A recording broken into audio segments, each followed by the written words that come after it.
आप सभी श्रोता मित्रों को हार्दिक नमस्कार। प्रस्तुत है शिवानी जी की कहानी विवर्त। आज पुराने कपड़ों के बक्से को ठीक कर रही थी तो नेप्थलीन में रचा बसा मुझे एक बहुत पुराना पत्र मिला। गत माह मैंने फिर एक कन्या को जन्म दिया है। पंडित जी ने कहा मकर राशि मिथुन लग्न में जन्मी है, इसी से नाम कहा गंगा गिरजा खष्टी। मुझे इन तीनों में से एक नाम भी नहीं जचा। तू तो कहानी लिखती है, कोई अच्छा सा नाम लिख भेजना। बेचारी हीरा, इस बार उसका दांव व्यर्थ ही गया था।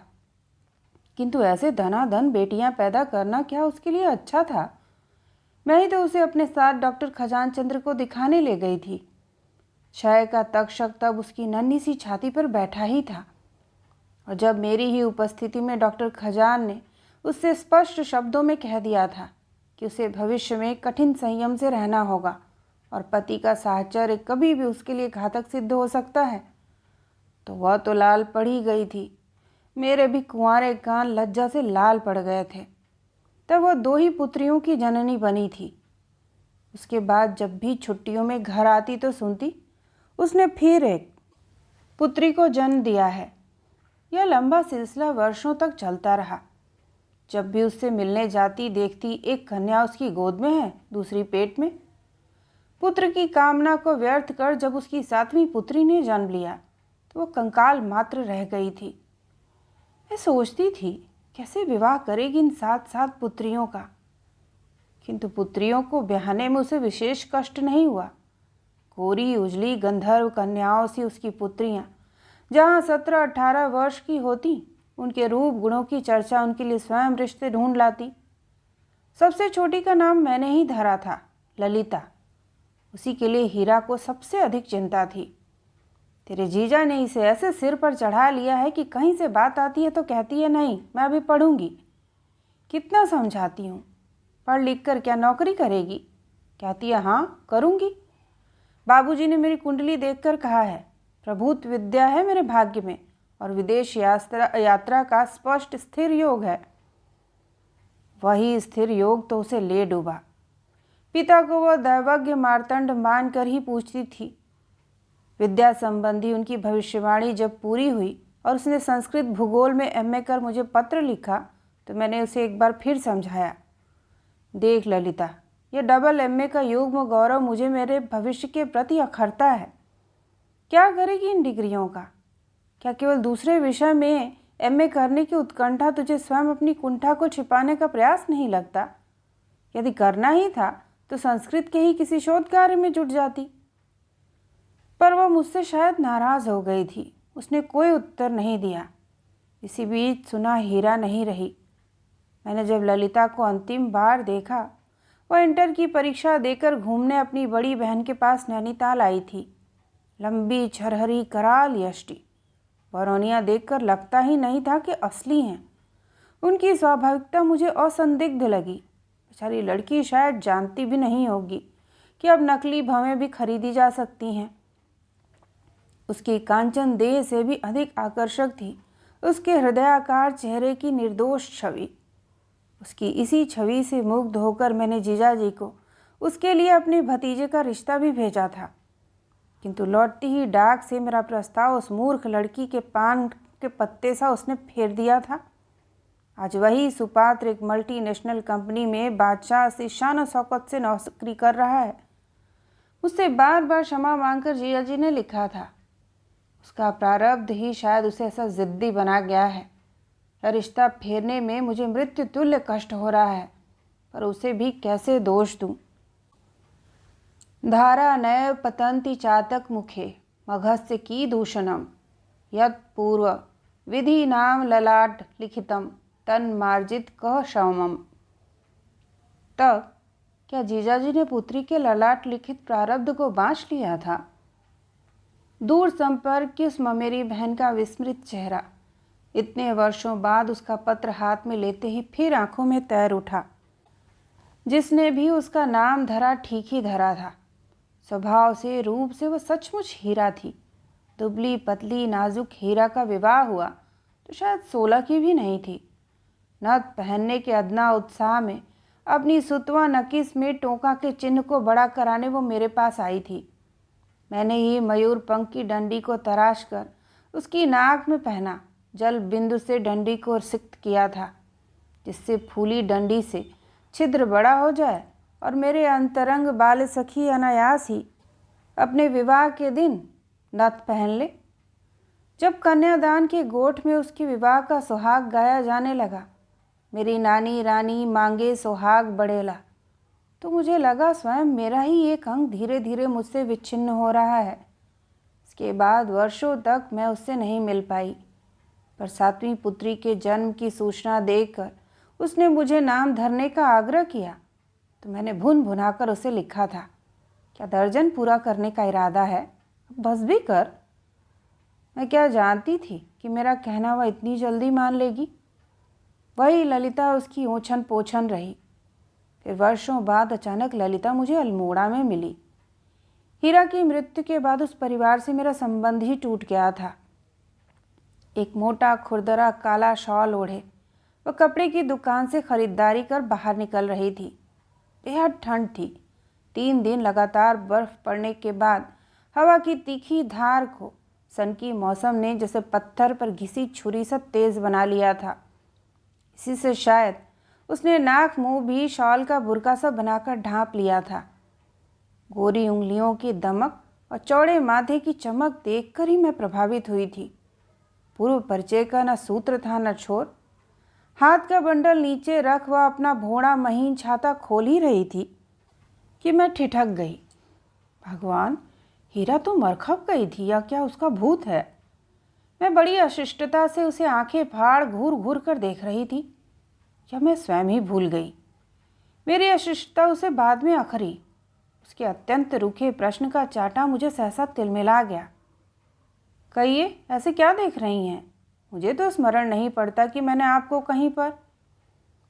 एक झबरी अयाल वाले लद्दू घोड़े की लगाम थामे एक भोटिया कुली उसकी पड़ताल कर रहा था। मैं फिर ठिठक कर उसका अश्वारोहण पूर्ववत देखने लगी। उसने अपने हाथ के बंडल सईस को थमाए, शॉल को फिर सौराष्ट्री ग्रामीणों की भांति सिर कान नाक पर लपेटा और अनुभवी अभ्यस्तता से धड़ाक से घोड़े पर सवार हो गई। साड़ी घुटनों तक उठ जाने की जैसे उसे कोई चिंता ही नहीं हुई। दक्ष हाथों लगाम थाम वो एड़ लगाने को ही थी कि मैंने लपक कर उसे एक बार फिर रोक लिया। सुनो, मैंने कहा, तुमसे कुछ पूछना है। इस बार वह फनफनाई नागी से बिफर उठी। क्यों परेशान कर रही हैं? क्यों पीछा कर रही हैं मेरा? कहा ना मैंने दफ्तर में आई है। मैंने हंसकर पूछा, क्या तुम हीरा की लड़की हो? एकाएक उसका कठोर चेहरा माँ का नाम सुनते ही बदल गया। तुम हीरा की लड़की ललिता हो क्या? आप अम्मा को जानती थीं? आपने मुझे कैसे पहचान लिया? वो चट से घोड़े से उतर मेरे सम्मुख खड़ी हो गई। क्या भूल गई जब इंटर की परीक्षा देकर तुम मुझे अपनी बहन के साथ फ्लैट पर मिली थी? हाय, कितनी मूर्ख हूँ मैं। पर आप भी तो कितना बदल गई हैं। असल में जब आपको देखा था, कहकर फिर स्वयं ही खिसियाकर चुप हो गई। मुझसे ही कह रही है ललिता। जब किसी ललाट से बिंदी, कंठ से मंगल सूत्र और कलाइयों से चूड़ियों का अस्तित्व विलीन हो जाता है, तो फिर वह चेहरा भी क्या सहज में पकड़ आता है? क्यों? अब यह बताओ, तुम क्या कर रही हो? जीजाजी कैसे हैं? मैं अब हेड मिस्ट्रेस हूँ। मौसी बाबूजी ठीक हैं। बीच बीच में उनका पुराना श्वास उमड़ आता है। फिर उसकी बारी थी। वहाँ हंसकर मुझसे प्रश्न पूछती जा रही थी और एक एक प्रश्न के साथ साथ उस मनहूस शॉल से भ्रामक बन गई उसकी वयस के एक एक वर्ष जैसे घटते जा रहे थे। यह तो 16 वर्ष की हीरा ही जैसे पान खाकर मेरे सम्मुख खड़ी अपनी नुकीली जीभ निकालकर पूछ रही है। खूब लाल हो गई ना, तो ही पान खाकर आई है। अरे भी जानती है कुंती बुआ क्या कहती हैं? प्यारी को पान, कुंवारी को मेहंदी, गोरी को काजल और काली को बिंदी। अच्छा, तो तेरा दूल्हा तुझे खूब प्यार करेगा, यही कहना चाहती है ना? चलो, उसने मुझे शर्मा कर धकेल दिया था। मौसी, मैं आज रात अपनी एक अध्यापिका के यहाँ रुकूंगी, कल सुबह ही बस से जाऊंगी। चलिए ना मेरे साथ, बाबूजी आपको देखकर कितना खुश होंगे। जागेश्वर के दर्शन भी कर लेंगी। मैं जानती थी जागेश्वर मंदिर का शीर्ष हीरा के बरामदे से दिखता था। ब्रह्मकुंड से एक सर्पिल पतली पगडंडी ठीक उसके घर तक पहुंचती थी। ठीक है, चलूंगी ललिता, सुबह मुझे यहीं से साथ ले लेना। अब तू देर मत कर, सुना है अल्मोड़ा की सड़कें भी निरापद नहीं रह गई हैं। संध्या 6 बजे से ही नशे में मत्त मदालस युवकों का उन्मत्त आचरण स्वचक्षुओं से देख मैं कई बार मन ही मन क्षुब्ध हो उठी थी। क्या यह वही अल्मोड़ा है जहाँ 20 वर्ष पूर्व गृह का तरुण पुत्र बिना पिता की आज्ञा के कान में यज्ञोपवीत डाले लघु शंका से भी निवृत्त होने की धृष्टता नहीं कर सकता था? दूसरे दिन वह तड़के ही मुझे लेने आ गई थी। तेरा चेतक? मैंने हंसकर उसे छेड़ा। पहले वह नहीं समझी, फिर ठठाकर हंसी। वह हमारे जाने तक वहाँ पहुँच चुका होगा, मैंने सही से कह दिया है। वह एक और घोड़ा मंगवा लेगा, घर तक बेहद तीखी चढ़ाई है। तब सुन, मैंने कहा, कैसी भी तीखी चढ़ाई हो मैं उस 1.5 फुटे खच्चर पर नहीं चढ़ूंगी। बस पहुंची तो धूप निकल आई थी। पनुआ नौला से जागेश्वर तक की भव्य वीथिका मुझे संसार की अब तक देखी गई सब वीथिकाओं से सुंदर लगती है। चारों ओर अद्भुत निस्तब्धता, देवद्रुमों की हिम शीतल बयार का स्निग्ध स्पर्श, जैसे कोई रह रहकर माथे कपोल कंधों पर आइस बैग रख रहा हो। झिंगुर की लयबद्ध झंकार और कदम कदम पर दिव्य प्राचीन भग्न मंदिरों की भव्य झांकी। वह रहा हमारा मकान जहाँ छत पर कद्दू सूख रहे हैं। उसने बड़े उत्साह से चाल और तेज कर दी, पर मेरा एक एक पैर मन भर का हुआ जा रहा था। उन व्यर्थ सूखते विराट कद्दुओं का इतिहास स्वयं उसके बाबूजी ने ही बताया था। हम पहुँचे तो गृहस्वामी एक धोती पहने अपनी नंगी पीठ को एक लंबी पेंसिल से खुजा रहे थे। बड़ी देर हो रही हो बेटी, मैं सोच तो रहा था कि कल शाम ही आखिरी बस से लौट आओगी। उन्होंने शायद पहले मुझे नहीं देखा, फिर अचकचा कर उठे और खूंटी पर टंगा कुर्ता पहनकर एक बार मुझे और एक बार ललिता को देखने लगे, जैसे पूछ रहे हों, ये किसे ले आई? मैं खड़ी ही थी। क्यों, बैठने को नहीं कहेंगे जीजा जी? मैंने हंसकर कहा। कभी तो आपने मुझे उठाकर मुंह में धरने की इच्छा प्रकट की थी और अभी पहचाना भी नहीं। एकाएक उनके क्लांत चेहरे पर जैसे डूबते सूर्य की समग्र लालिमा उतर आई। कैसा मूर्ख हूँ मैं, पर दोष क्या मेरा है? आज शायद 35 साल बाद देख रहा हूँ आपको। हो भाग्य, हो भाग्य, आपने आज इस दीन की कुटिया को पवित्र तो किया। जा बेटी, जल्दी चाय का पानी तो चढ़ा दे। अनेक वर्षों की संचित स्मृतियों ने सहसा कलेजा मरोड़ दिया। अप्सरा सी सुंदरी कामदार लहंगे दुपट्टे में गठरी बनी सप्तपदी की अवसन्न धूम्र रेखा से घिरी नौशे के पास बैठी दही बताशा खाने मुंह ही नहीं खोल रही थी। मानसून के परिवेश से सब सयाने कुमाऊं के कठोर अनुशासन के चाबुक से भीतर खदेड़ दिए गए थे। रह गए थे वृद्ध पुरोहित, नौशे के कुछ मित्र और बन्नी की सखियां। चुअल चुटकियों का बाजार गर्म था। नौशा विवश दृष्टि से बार बार अपने एक जूते को देख रहा था और दूसरा मंचली सालियों ने छिपा दिया था। अब कैसे उठेगा एक जूता पहनकर? तभी पंडित जी का आदेश पाकर वह डरे सहमे हाथों से दही बताशे का कौर नववधू के मुंह की ओर ले गया और उसने लजाकर घुटनों में मुंह छिपा लिया। अरे खा ले, बहुत सजीला दूल्हा मिला है तुझे, मैंने उसके कान में कहा। नौशा कौर हाथ में लिए ही ऐसा गंभीर बना बैठा था जैसे मुंह में दांत ही ना हो। शायद उसने मेरी फुसफुसाहट सुन ली थी। सहसा उसने मेरी ओर बढ़ा दिया था। मैं इतना ही पसंद हूं तो तुम खा लो ना, या तो मुंह खोलती ही नहीं। किंतु वर पक्ष के उसके उद्दंड छोकरे मित्रों की हंसी मुझे अपदस्थ नहीं कर पाई। मैं तो खा ही लूँगी, मैंने गंभीर स्वर में कहा, पर आपको जवाबी कौर में मैं क्या खिलाऊंगी? अरे हमारी चिंता मत करो, तुम्हें देखकर हमारी लार कब से टपक रही है।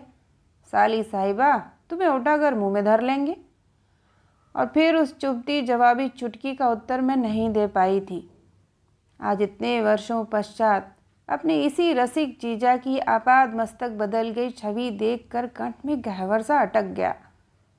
कहाँ गया उस दीर्घांगी देह का पीताभ वर्ण, घने काले केशों की सघन छाया में दब दब दमकता चौड़ा माथा और लड़कियों की सी लजीली हंसी से विलसित लाल अधरों की संयमित परिहास पगी अद्भुत छटा। दोनों को कपोल भीतर निमग्न होने से पूरा चेहरा ही बदल गया था। चौड़े कंधे सिमटकर सिकुड़ने से पीठ झुक गई थी। कंकाल सी देह पर कुर्ता पहनने से पूर्व मैं उनकी पसलियों के ढांचे को स्पष्ट देख चुकी थी। मैंने कमरे की दीवारों पर दृष्टि फेरी। न जाने कितने वर्षों के कैलेंडर तस्वीरों से दीवार भरी थी। बेटी ललिता, तू मौसी के पास बैठ, मैं अभी आया, कहकर वे उठे, कोट पहना और झोला लेकर बाहर निकल गए। मैं समझ गई कि बेचारे मेरे लिए जलपान की सामग्री जुटाने तीर सा निकल गए हैं। ललिता चौकी में चाय का पानी चढ़ाने गई तो मैं उठकर दीवारों पर लटकी तस्वीरों में अपनी विस्मृत सखी के चेहरे को ढूंढने लगी। एक ही कतार में ललिता की 6 बहनों के पति सहित चित्र लगे थे। अपनी इन सुंदरी दुहिताओं के अनुरूप वर जुटाने में जीजाजी को विशेष प्रयत्न नहीं करना पड़ा होगा। मैं उन्हें देख ही रही थी कि ललिता आ गई। मौसी, अपनी फ़ोटो देखोगी? माँ के साथ आपकी भी एक तस्वीर लगी है बाबूजी के कमरे में। मेरी कौन सी तस्वीर है री? मैंने तो कभी हीरा के साथ तस्वीर नहीं खिंचवाई। वाह, खिंचवाई कैसे नहीं? चलिए दिखा दूँ। स्टूल पर चढ़कर एक धूल गर्द से धूमिल तस्वीर निकाल आंचल से पोंछ पोंछ कर उसने मुझे थमा दी। ओह, मुझे तो इसकी याद ही नहीं थी। तेरे बाबूजी ने ही तो हम दोनों की यह तस्वीर खींची थी। अपनी उस विचित्र सज्जा को देखकर मुझे स्वयं हंसी आ गई। एक सी मखमली बेल लगी जॉर्जेट की साड़ी के साथ हम दोनों ने एक ही से काले साटन के ब्लाउज सिलवाए थे। उन दिनों की प्रचलित चुन्नटदार बाहें, कमर में इलास्टिक की चुस्ती और गले में झालर। दाड़िम के पेड़ के नीचे एक दूसरे के कंधे पर हाथ धरे हम दोनों खड़ी थीं। दाड़िम के फूलों से लदी डालियां जीजाजी ने खूब झकझोर दी थीं और झर झर कर डमरू से लाल लाल पुष्प हमारे कंधे, माथे, कान पर स्वयं लुभावने लोलक बन लटक गए थे। वाह, अब तुम दोनों वन देवियां सी ही लगोगी इस तस्वीर में। अब मुस्कुराओ तो ज़रा। 1 2 3। और प्रथम यौवन की वह चिंताहीन उन्मुक्त निर्दोष हंसी अविकल आज भी उस धुंधली पीली पड़ गई तस्वीर में ज्यों की त्यों धरी थी। अच्छा, वही तस्वीर दिखा रही है मौसी को? हाथ के कागज के 2-3 पूड़े ललिता को थमाकर वे बोले, खूब बढ़िया चाय बनाना ललिता। तेरी मौसी को मसाले की चाय और वेदा होटल की दाल मोठ बहुत पसंद है। उनके सुदर्शन चेहरे की झुर्रियाँ सहसा उद्भासित हो उठी थीं। मेरा वेदनाक्रांत अपराधी मन खिसिया गया। जिस स्नेही व्यक्ति को आज भी यह याद है कि मुझे वेदा होटल की दाल मोठ और मसाले की चाय बहुत पसंद है, अपने सुखी समृद्ध जीवन के बीच क्या कभी एक क्षण भी मुझे उसकी याद नहीं आई? उनकी पुत्रियों के विवाह के मैंने औपचारिक उत्तर भी दिए, शगुन के मनी ऑर्डर भी भेजे। हीरा की मृत्यु का राम स्मरण अंकित कोने से चिरा पोस्टकार्ड भेजने में भी उन्होंने तत्परता बरती, पर उसके उत्तर में क्या मात्र औपचारिक संवेदना देने ही का रिश्ता था मेरा? अच्छा हुआ आज ललिता आपको यहाँ खींच लाई। सुनिए जीजाजी, अब आप कहकर दंड न दीजिए मुझे। मैं स्वयं लज्जित हूँ। जानती हूँ मुझसे बहुत बड़ा अपराध हुआ है।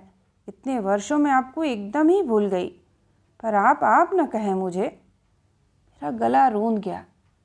नहीं नहीं, कैसी बातें कर रही हो? तुम्हें दोष कैसे दूँ? हीरा के साथ ही मेरे सब रिश्ते ख़त्म हो गए। अब क्या अपने लिए जी रहा हूँ? भगवान ने सबको पार लगा दिया, यही बची है। इसके लिए भी कई रिश्ते आ रहे हैं, पर क्या बताऊँ तुम्हें, अपनी बहनों जैसी यह नहीं है। वे बेचारियाँ तो जहाँ गाय सी बांधी वहीं बिना मीन मेक निकाले बंध गई। यह हर रिश्ता फेर देती है। कहती है जब मेरा मन संतुष्ट होगा तभी विवाह करूँगी। अब तुमसे क्या छुपाऊँ? मेरे पास खिसक आए। एक बड़ा पहुँचा गढ़वाली पंडित मेरा मित्र है, ऐसा दिग्गज तांत्रिक कि जो अनुष्ठान हाथ में ले वही सफल। उसी से मैंने इस नवरात्रि में पुरस्चरण करवाया है। कहता है स्वयं लड़की आकर तुमसे कहेगी बाबू मेरी शादी कर दो। क्या मेरी बुराई कर रहे हो बाबूजी? ललिता हाथ में चाय नाश्ते की ट्रे ले हंसती हमारे बीच खड़ी हो गई। उसके उत्फुल्ल कमनीय चेहरे की स्निग्ध हंसी देखकर मैं मुग्ध हो गई। चौके में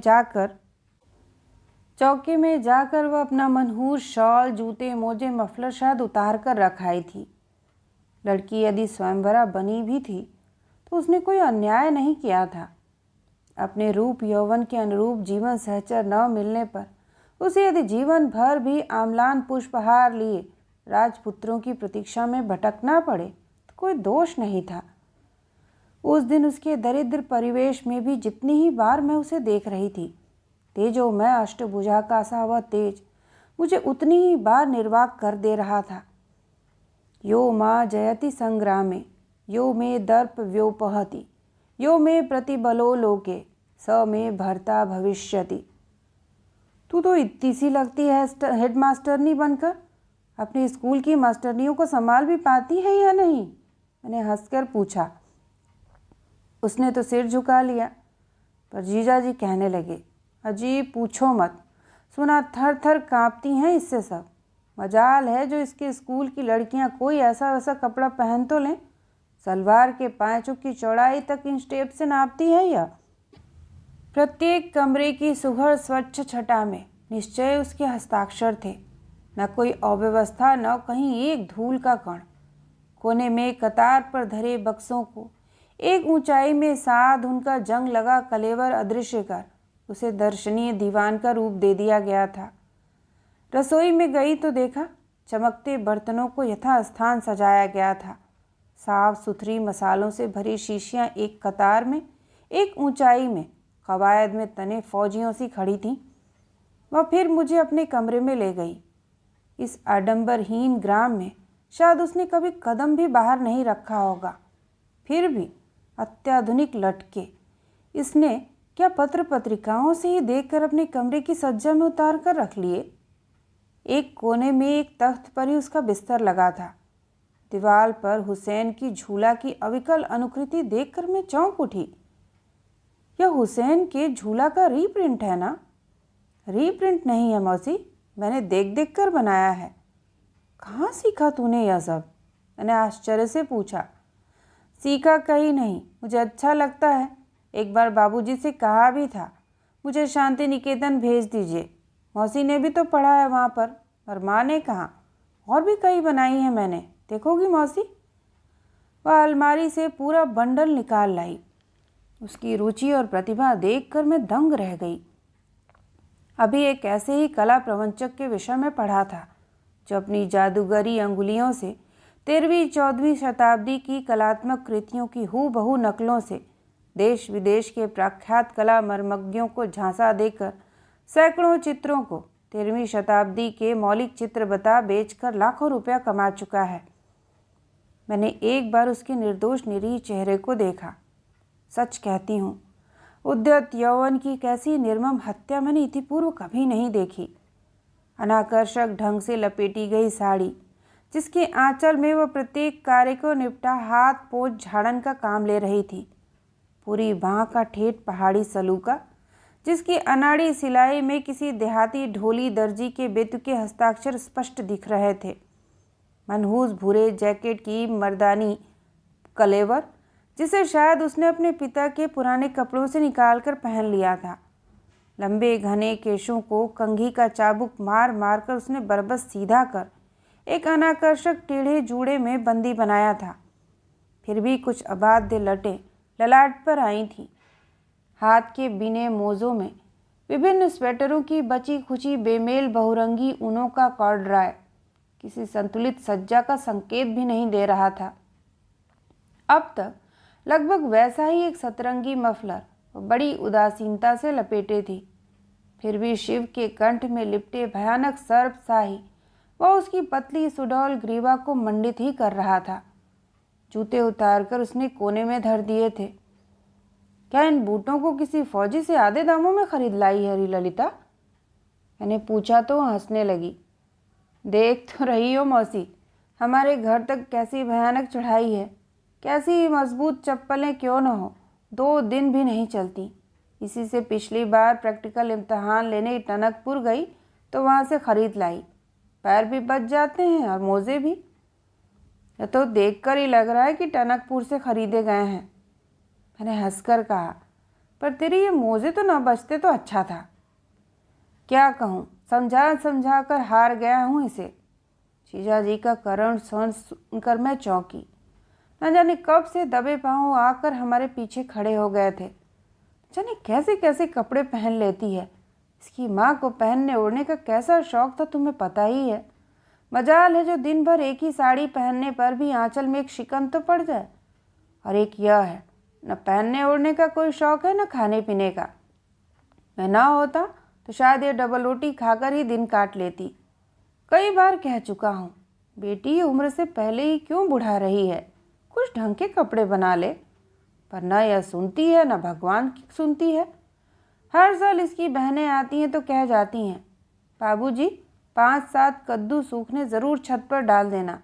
क्या पता इसी साल ललिता की शादी कहीं पक्की हो जाए। अच्छा, तभी पीले कद्दू सूख रहे हैं छत पर। मैंने हंसकर म्लानमुखी ललिता को हंसाने की चेष्टा की, पर शायद पिता की बेसुरी शहनाई उसे अच्छी नहीं लग रही थी। वह बूंदें पड़ने लगी हैं, कपड़े उठा लाऊं, कहकर बाहर चली गई।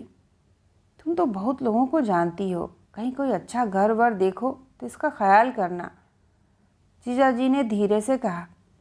किंतु मुझे उसके लिए घर वर नहीं देखना पड़ा। जीजा जी के घरवाली तांत्रिक का पुरस्चरण व्यर्थ नहीं गया। अच्छे घर वर ने उसे स्वयं ही ढूंढ लिया।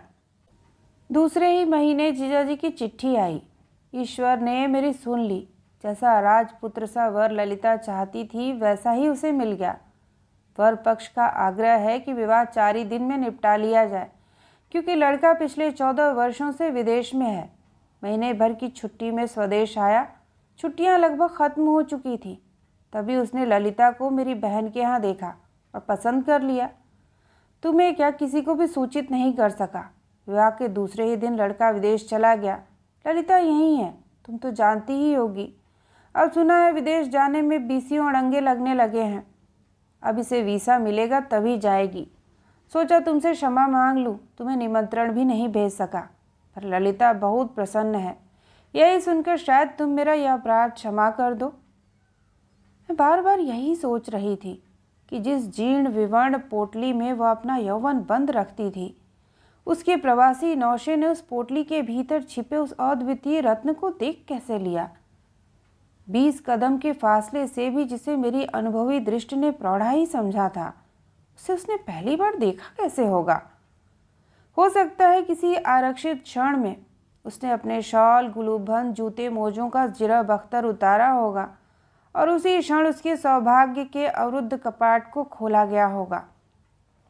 इसके बाद महीनों तक मुझे उसका कोई समाचार नहीं मिला। फिर एक दिन अचानक दिल्ली के कॉटेज एम्पोरियम में अनेक भारी बादामी लिफाफों से लदी फदी वह मुझे दिख गई। अरे मौसी आप, उसने कहा तो मैं उसकी आपाद मस्तक परिवर्तित भुवन मोहिनी छवि को देखती ही रह गई। पारदर्शी अग्निवर्णी लाल कोट की साड़ी में ज्वलंत शिखा से दमकती वह मेरे सम्मुख खड़ी थी। ऐसी क्या देख रही हो मौसी, बहुत बदल गई हूँ क्या? मैं कैसे कहती कि जिस यौवन की असमय ही अस्तगामी सूर्य की सी म्लान आभा उस दिन पहली बार अल्मोड़ा के बाजार में देखी थी, उसकी द्विप्रहरी प्रखर किरणें आज मेरी आंखें चौंधिया रही थीं। आइए मौसी, चलिए वहाँ बैठकर एक प्याला चाय पिएं। मुझे एक प्रकार से हाथ पकड़कर वह संलग्न रेस्तरां में खींच ले गई। उसके शरीर से आती मदिर मादक सुगंध, कलाई की स्वर्ण मंडित घड़ी, आँखों की सज्जा, मोहक अधरों की प्रगाढ़ लालिमा, चौकोर बटुआ, मेज पर धरे डार्क ग्लासेस और पेंसिल सा कृशकाय छाता, सभी में तो विदेश यात्रा की स्पष्ट छाप ही थी। लग रहा था लड़की अभी अभी विदेशी ससुराल से लौटी है। हठात मुझे 1 वर्ष पूर्व की उसकी एकदम विपरीत अनाकर्षक सज्जा का स्मरण हो आया, जब चक्की के पाट से मर्दाने जूतों से ठकाठक झप ताल का सा ठेका बजाती, हाथ में पैबंद लगा मर्दाना छाता थामे वैसे ही पैकेटों से लदी फदी मेरे सम्मुख तन कर पूछने लगी थी, ऐसे क्यों देख रही हैं? मुझे तो स्मरण नहीं पड़ता कि आपको मैंने पहले कहीं देखा है। आज जी मैं आ रहा था मैं उससे कहूँ, ऐसे क्यों देख रही हो? मुझे तो स्मरण नहीं पड़ता कि तुम्हें पहले कहीं देखा है। क्यों, हनीमून के लिए विदेश गई थी क्या? मैंने हंसकर पूछा। एकाएक उसका उत्फुल्ल चेहरा म्लान हो आया। नहीं मौसी, अब जाऊंगी, उनकी चिट्ठी आई है, वहाँ अपने किसी मित्र से मेरे वहाँ आने का स्पॉन्सर कराएंगे, अभी कुछ समय लगेगा। आप तो जानती ही होंगी विदेश जाना अब इतना सहज नहीं रहा। एक बात बता ललिता, तू तो कहती थी विवाह करेगी ही नहीं, फिर? मैंने पूछा। उसके आरक्त चेहरे ने सहसा उसकी विदेशी लीपा पोती को अपनी स्वाभाविक लालिमा से व्यर्थ कर दिया। उन्होंने मुझे बुआ जी के यहाँ देखा और वहीं पसंद कर लिया। यही नहीं, मुझसे एकांत में वही प्रस्ताव रख वही उत्तर मांगा। पहले तो मैं घबरा गई। बिरली आज जितने रिश्ते आए थे सब बाबूजी के ही पास आए थे। मैंने तब तक एकांत में किसी पुरुष से बात तक नहीं की थी। कहने लगे, यदि जीवन सहचर पसंद हो तो हाँ या ना कहने में समय नहीं लगना चाहिए। जैसे मैंने तुम्हें देखते ही दृढ़ निश्चय कर लिया था कि ईश्वर ने इसे मेरे लिए ही गढ़ा है, ऐसे ही मुझे एक ही दृष्टि में देखा। मेरे गुण दोष परख, तुम भी अपना निर्णय इसी क्षण ले लो। और मैंने ले लिया। जीवन का ऐसा महत्वपूर्ण निर्णय, वह भी तुम जैसी आप खुद लड़की ने कैसे ले लिया? क्या तुमने यह निर्णय पात्र को देखकर लिया था या उसकी समृद्धि को देखकर? अपनी बड़ी बड़ी भूरी निष्कपट आंखों से उसने बड़ी निर्भीकता से मेरी ओर देखा और किसी भोली बालिका के से निर्दोष स्मित से उसका चेहरा उद्भासित हो उठा। मैं सच कहती हूँ मौसी, मेरी जगह यदि आप होती तो शायद आप भी यही निश्चय लेती। न जाने उसके किस पक्ष के सम्मोहन ने मुझे उस दिन अवश कर दिया। जैसा विद्वान वैसा ही विनम्र, जितना ही गंभीर उतना ही विनोदी।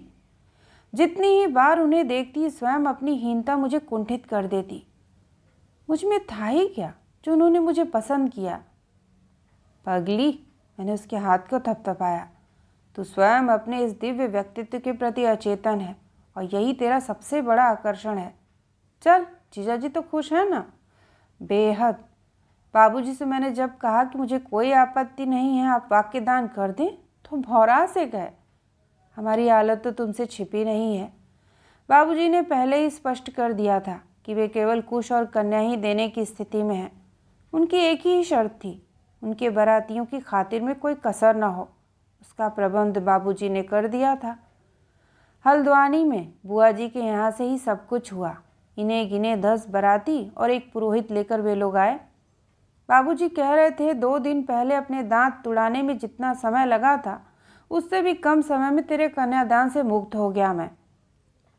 लगता है विदेश से तेरा दूल्हा खूब उपहार भेजता है, क्यों? मैंने पूछा। उसने लजाकर सिर झुका लिया। उनकी एक ममेरी बहन वहीं रहती हैं, 5 वर्षों बाद अभी अभी लौटी हैं। उन्हीं के हाथ बहुत कुछ भेजा था। वह तो देख ही रही हूँ, मैंने हंसकर कहा। अब तो भगवान ने तुझे मेम साहब बना ही दिया है, कब तक हेडमास्टर नहीं बनी रहेगी? छोड़ इस बेहूदी नौकरी को। मैंने भी यही सोचा था, पर बाबूजी कहते हैं जब तक जाने का कुछ निश्चित नहीं होता नौकरी मत छोड़। परसी थाली और लगी लगाई नौकरी में कभी ठोकर नहीं मारनी चाहिए। जब चाहो लंबी छुट्टी तो ले ही सकती हो, सब छुट्टियां तो पड़ी ही हैं। मैंने छुट्टी ली ही कब है? ठीक ही तो कह रही थी बेचारी। ठीक ही तो कह रही थी बेचारी। उसके नीरस जीवन में अवकाश के मधुर क्षण आए ही कब थे? चुपचाप उसे देखती रही। एक नवीन अभिज्ञता मुझे बार बार झकझोरने लगी। मानस की पंक्तियों का ब्रह्म सत्य एक बार फिर उस अभिज्ञता को पुष्ट कर गया। जल बिनु मीन नदी बिन वारी, ऐसे हो नाथ पुरुष बिन नारी। इसमें कोई संदेह नहीं कि पुरुष के बिना नारी अधूरी ही रहती है। उसके व्यक्तित्व का, उसके सौंदर्य का, उसके नारी सुलभ सौष्ठव का पूर्ण विकास पुरुष के स्पर्श से वैसी ही सहजता से प्रस्फुटित हो उठता है जैसे वर्षा की फुहार से अध खिला पुष्प। ललिता के क्षण क्षण आरक्त हो रहे कपोल, गदराई देह यष्टि, सचकित विस्फारित मृगी सी दृष्टि, बार बार आंचल से ढका जा रहा उभार देखकर जी में आया उससे एक प्रश्न पूछ अपने सुखद संदेह की पुष्टि कर लूं। क्यों रे ललिता, कुछ गड़बड़ है क्या? बार बार झोले में धरा नींबू क्यों चाट रही है? पर फिर कुछ पूछा नहीं। वह चली गई तो मैं उसे तब तक देखती रही जब तक वह दृष्टि से ओझल नहीं हो गई। मैंने देखा मत गयंद छंद सा उसके मनोहारी पदविन्यास को। एक मैं ही नहीं, मेरे सामने बैठी युवा छात्रों की टोली भी उसी मुग्ध दृष्टि से उसे देख रही थी। इसके बाद कई महीनों तक न मुझे उसका कोई पत्र मिला, न ही मैं उसकी कोई खोज खबर ले पाई। अचानक एक दिन उसकी बुआ से एक विवाह में भेंट हो गई। उन्हीं से सुना जीजाजी नहीं रहे। विवाह की उस परिचित गरज तरज में मुझे बार बार उस प्रिय स्नेही चेहरे की स्मृति विह्वल कर उठी। अरे क्या हुआ था उन्हें? मैंने पूछा। बीमार तो थे ही, रात को सोए तो सोए ही रहे। ललिता वहीं थी क्या? मैंने पूछा, क्योंकि उसने कहा था मार्च तक वो निश्चित रूप से विदेश चली जाएगी। अरे और कहाँ जाएगी अभागी, उसी का धक्का तो उन्हें ले गया, उन्होंने रुष्ट स्वर में कहा। क्यों, क्या हुआ उसे? मैंने घबराकर पूछा। होगा क्या, कितना समझाया था दद्दा को, ऐसे अनजान पात्र को बिना देखे परखे शादी मत करो। करना ही है तो मेरा भतीजा दिनुआ क्या बुरा है। असल में मैंने छोकरी को उसी को दिखाने बुलाया था। LIC में क्लर्क है, भले ही इंटर पास हो, वहाँ को तो चपरासी भी 500 पाता है। पर बीच में ही न जाने कहाँ से करम जला आ टपका। कितना समझाया दोनों को, पर वहाँ तो बाप बेटी को फौरन दामाद के सपने दिखने लगे थे। तूने तो देखा है दिनुआ को, कैसा कार्तिकेय सा दिखता है। हाँ, मैंने दिनुआ को देखा था। बालों का सस्ता जमादारी फुग्गा बनाए टिटहरी किसी टांगों वाले उस जनखे से छोकरे को भला सुरुचि संपन्ना ललिता कभी पसंद कर सकती थी? फिर क्या हुआ? मैंने पूछा। होता क्या, वही जो हुआ जो हमने कहा था। इतने में ही बारात आ गई का शोर हुआ और ललिता की बुआ मुझे अधूरी जिज्ञासा में ही डूबती उतराती छोड़ बारात की भीड़ में विलीन हो गई। उन्होंने क्या कहा था और क्या हुआ, उसके जानने का कोई उपाय नहीं रहा। बारात की रेल पेल में वे कहाँ खो गई मैं जान ही नहीं पाई। जिज्ञासा का अंत हुआ 2 महीने बाद। इस बार फिर मैं एक विवाह में सम्मिलित होने अल्मोड़ा गई, थोड़ी बहुत अभिज्ञता बटोर पाई। जब 1 वर्ष तक प्रवासी जमाता ने उनकी पुत्री को विदेश बुलाने का सामान्य सा प्रयास भी नहीं किया, तो उन्होंने एक प्रकार से ढकेल कर ही पुत्री को वहाँ भेज दिया। इस द्विरागमन की सामग्री जुटाने में बेचारे लुट गए थे। वहाँ से ही टिकट भेजने का आश्वासन जमाता ने दिया था, पर वहाँ टिकट तो दूर, जब चिट्ठी आनी भी बंद हो गई तो उनका माथा ठनका। कुछ रुपए फंड से लिए खेत गिरवी धरे, अल्मोड़ा जाकर अपने कुछ दुर्लभ ग्रंथ बेच आए, कुछ इष्ट मित्रों से कर्जा लिया और स्वयं दिल्ली जाकर पुत्री को पति गृह के लिए विदा कराए। इस द्विरागमन के लिए उन्हें अपना सर्वस्व दांव पर लगाना पड़ा। वहाँ जाकर प्रवासी पति की भरी पूरी गृहस्थी देख बेचारी ललिता गिरती पड़ती उल्टे पांव क्यों लौट आई, और क्यों एक बार फिर अरण्य स्थित उसी ग्राम के स्कूल की हेडमास्टरनी बन गई। यह रहस्य सबके लिए गूढ़ रहस्य ही बना रह गया था। बाप बेटी दोनों ने अमानवीय दुस्साहस से होंठ भींच लिए थे। शेष कहानी दूसरे भाग में सुनने के लिए आप सभी का धन्यवाद।